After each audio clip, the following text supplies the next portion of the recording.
look at this. While we're away, we've got a special message from His Holiness the Dalai Lama. Something about a softball team he's trying to get started. Hey, you want to write a letter to the kids together? Let them know we're back? Sure.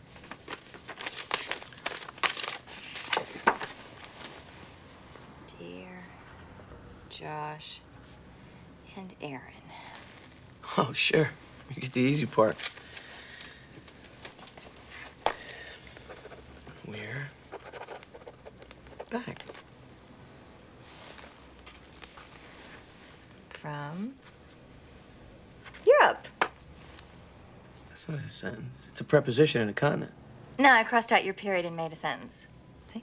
We're back from Europe. Your turn. Thank you.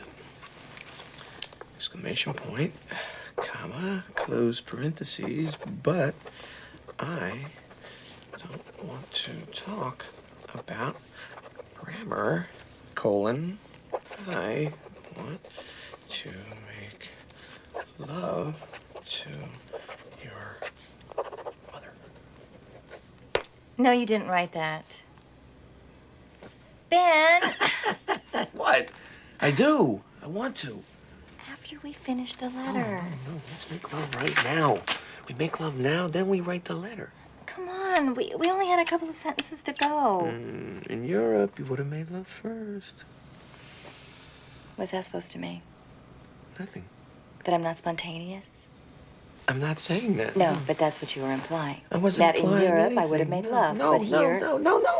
Look, I just don't want us to get to the point where we can't make love unless there's a concierge downstairs. Just because I wanted to take 3 minutes to finish a letter to our children who I haven't seen... Whoa. What is that supposed to mean? That I don't care about our children? If you just let me finish the letter, I could be more spontaneous. That's not spontaneous. It's called making an appointment. I was in the mood for some unscheduled affection, but ooh, I'm sorry we're home. I forgot. Everything's gotta be on a schedule. You try raising children where everything's unscheduled when everything is spontaneous. You know what, Katie? The kids need a little spontaneity, too. I know that.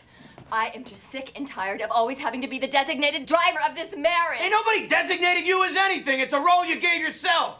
Bullshit! You gave me that role because God forbid Ben should ever remember to cancel the newspapers or put washer fluid in his car or participate in disciplining his children instead of flirting on the phone with your goddamn girlfriend. Christ, you're not gonna bring that up again, are you? You're damn straight I'm gonna bring it up again. I haven't spoken to her in over 6 months. Not for 1 second have you seen it through my eyes. You know what, Katie? You know what? We don't have a pea under our mattress. You know what we have? A fucking water